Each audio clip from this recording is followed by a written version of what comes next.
Hi, hello and welcome back to F1 Challenge VB. My name is Mephisto and our journey through the history of Formula 1 continues today with the 9th and final round of the 1959 season, the United States Grand Prix. It was held on the 12th of December, it had 19 entries, 18 of them took part in the race, 11 however ended up retiring. The race consisted of 42 laps completed in 2 hours, 12 minutes and 35 seconds. Stirling Moss qualified on pole with Brabham in 2nd, Shell in 3rd, Brooks 4th and Trintignant 5th. McLaren drove a phenomenal race to win the US Grand Prix. Trintignant came 2nd, just 0.6 of a second behind. Tony Brooks finished in 3rd, 3 minutes 0.9 seconds behind McLaren. Brabham finished 4th, he was 1 lap down, and Ireland was the last person to score points, he was 3 laps adrift. The fastest lap of the race was posted by Trintignant, and it took him 3 minutes and 5 seconds to complete. So here we are at the fabulous Sebring circuit, where a lap starts off with a short run down into turn 1, a medium speed left-hander. After a short straight comes turn 2, another medium speed left-hander.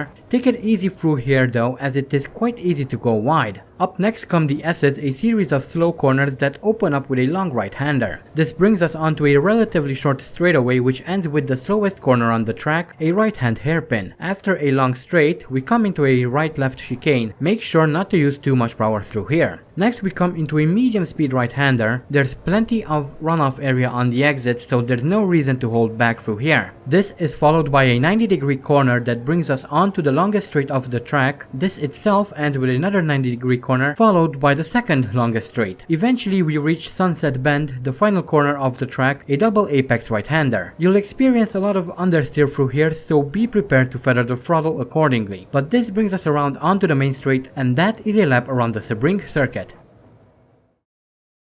And here we are in Sebring, coming around to set our first and only lap time, a 3.5.542, and I didn't do another qualifying lap because, well, I was kind of running out of time. But anyway, here is the grid lineup, and we have Brabham on pole with Tony Brooks in 2nd, Maurice Trintignant 3rd, Stirling Moss is 4th with Phil Hill rounding off the top 5. 6th is Carroll Shelby, followed by Bruce McLaren in 7th. 8th is Harry Schell. In 9th we have Dan Gurney, followed by Graham Hill in the Lotus in 10th. 11th is Maston Gregory. Joe Bonnier is 12th. 13th is Andy Hicks, followed by Innes Ireland in 14th. 15th is Ronald Flockhart. 16th Cliff Allison. 17th Olivier Gendebien, followed by Roy Salvadori in 18th. And bringing up the rear we have Jean Berra in 19th and Ian Burgess in 20th. So that is the grid lineup for the United States Grand Prix, the final round of the season. Gotta make it a good one. Even though we've won in Italy, well, at least the championship has been decided in Italy, it would still be a good thing to try and do the best we can here at the United States Grand Prix. And that was a pretty decent start. We already move up into 10th and we are about to overtake Graham Hill as we come into turn 1. However, I back out because I knew that there was going to be carnage. We see cars and tires flying all over the place, so that was quite a good idea to back off. Anyway, we managed to move up into 6th even so because of all of the crashes, and then I kind of outbrake myself coming into turn 2 or 3 here. Turn 2 actually. But anyway, this is another look at the start. A bit of a wheel spin, but that's okay, and as you can see, that was quite a good start. A good start for some of the Ferraris as well. Well, they are quite fast actually, but unfortunately for some of them they were bogged down by the slower cars, and there we see a bunch of cars all over the track. Anyway, here is a replay of Jack Brabham in his Cooper coming through turn 1.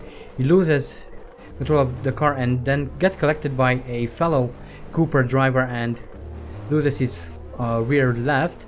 Then we see Gendebien here kind of trying to get past, but he wasn't able to. He then got hit by someone and lost his rear left. This is Phil Hill losing control of his car coming into the hairpin, then hits the Aston Martin and he is out of the Grand Prix as well. And towards the end of the opening lap we see Dan Gurney coming into the pits did a wild maneuver there, and he is out of the Grand Prix as well. As we now move on to... Actually, this is still on lap 1. At some point I was overtaken by one of the Ferraris. We now move on to lap 3 here, chasing after Graham Hill. We are in second. Behind us is Carroll Shelby, about 8.5 seconds behind. And this is a replay of Innes Ireland in his Lotus coming through the final corner of the track. He loses control of his car. So did a Ferrari there. Ireland decides to kind of go off-roading and then gets hit by the Ferrari as he came out of the final corner. Went into the pits and well, kind of got stuck there. Not quite sure what's happening there. Then on lap 4, Graham Hill lost control of his car coming through that left-hander. And we move into the lead of the race now, so that's quite nice, I guess. As we now move on to lap 5, we are still leading the race. Carroll Shelby is behind us. He's catching us up on us. He is about 3 seconds behind. And this is a replay of Maurice Trintignant, who loses control of his Cooper, kind of phases through that fence there and tries to turn around. However, he hits something. I see a wheel flying off his car, and well, that's the end of his race. As we now come through the S's on lap 5. Through this chicane, actually, it's not the S's. And I have absolutely no idea what happened there. It looked like I hit something or something of that sort, and that flipped my car up a couple of times. I really have no idea what happened there. If anyone has any idea why my car just suddenly decided to flip around, please leave it in the comments. Anyway, we now move on to lap 6, where I kind of lifted off the clutch a little bit too quickly, and that caused my car to spin around. But I managed to recover and we are back on track. Anyway, this is a replay of Tony Brooks coming through this right-hander, loses control of his car and then kind of crashes into a Cooper. He loses his front left, I believe, and he is out of the United States Grand Prix. Next we see Joe Bonnier in his VRM losing control of his car through the final corner, then hits something, loses his front right, and he is also out of the Grand Prix. We are now on lap 7, chasing after Graham Hill, who is in 3rd. We are in 4th. Behind us is Cliff Allison, some 50 seconds behind, so we have quite a decent gap to him. As we now take a look at a replay of Maston Gregory, who loses control of his car coming through this left-hander. He then tries to turn around, but then gets collected by the Aston Martin of Carroll Shelby, I believe that is. We now move on to lap 8, chasing after Graham Hill. Carroll Shelby just retired, so that confirms it.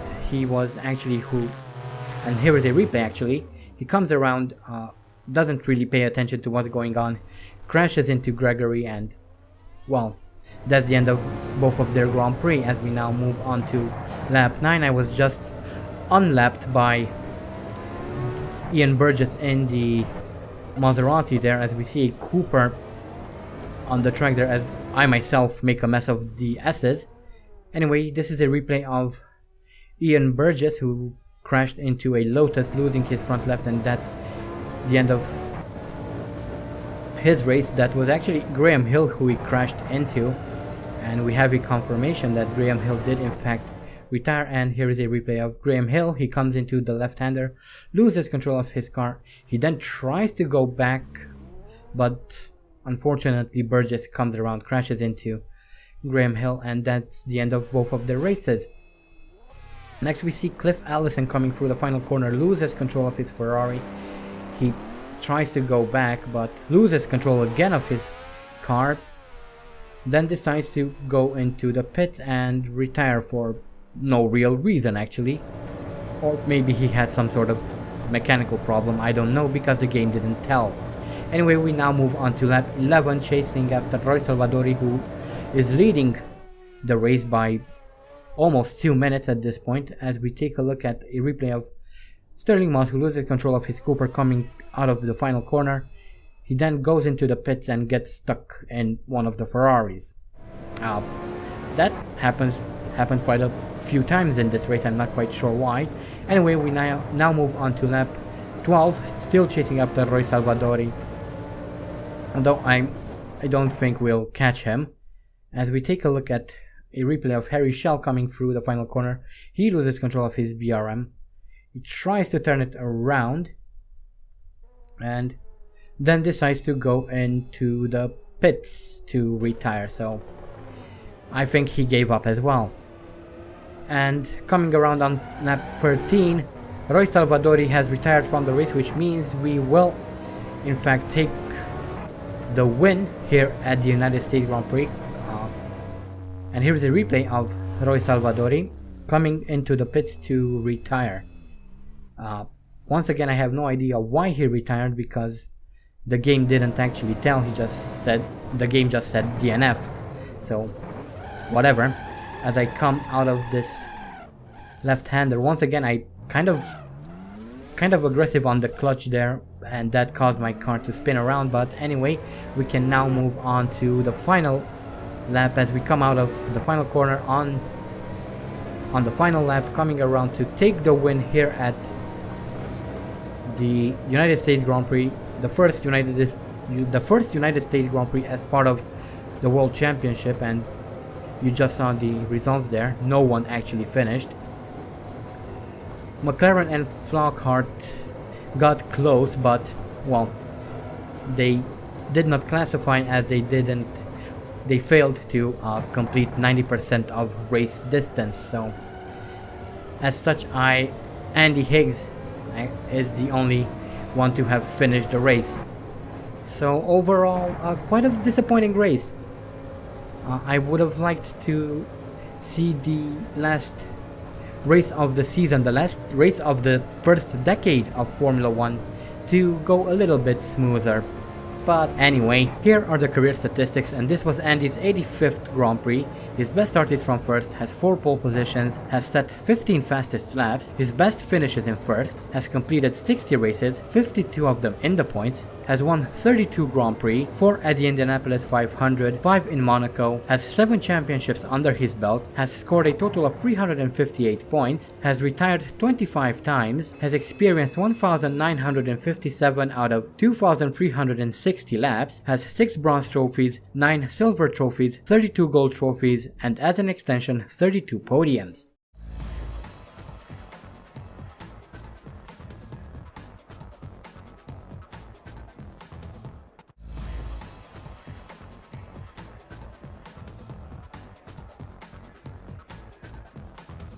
And here is one final look at the championship standings. Obviously, Andy Higgs wins the 1959 Grand Prix. He did it in Italy. This was just for, just for kicks, I guess. Carroll Shelby finishes the season in second, Ian Burgess in third, Bruce McLaren fourth, Graham Hill fifth. The last person to score points is Tony Brooks, who is in 14th, and Cliff Allison finishes the season down in 20th. So that's the driver standings. Once again, just like 1958, a very disappointing season. Not a lot of people finished a lot of races, and even when they did, there were only just a few people under quite dubious circumstances, I would say. So yeah, anyway, let's move on to the constructors next.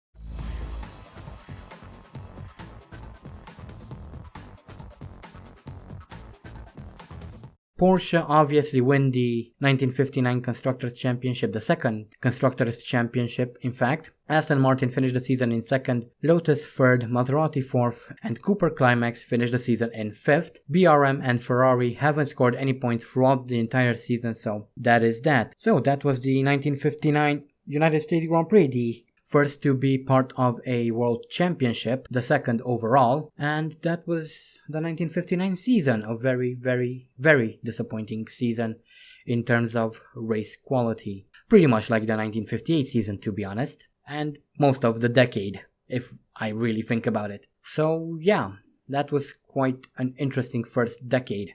Hopefully the second decade will go a little bit better. There are a couple of changes coming in 1960, both to regulations and some other changes, which I'm quite excited about, but we'll have to wait until Argentina in 1960. In other news, I decided to introduce a new feature at the end of every season. This was actually suggested by a viewer by the name of Scandinavian. He actually suggested quite a few things in the past, and this is another thing he suggested. Basically, in this section of the video, I will talk about any team and driver changes that will take place in the next season. I could do this at the start of the new season, of course, but that would only make the first race of every season needlessly long, so instead I'll do this at the end of the season. With that said, let's take a look at the team and driver changes in 1960. This only refers to the in-game roster and not the real-world changes, so please keep that in mind as I talk about these changes. Some of the names that appeared in real life are not in the game. Anyway, let's look at Ferrari first. Phil Hill and Cliff Ellison will continue to drive for the Italian concern in 1960. They will be joined by Willie May Rees and Richie Ginther,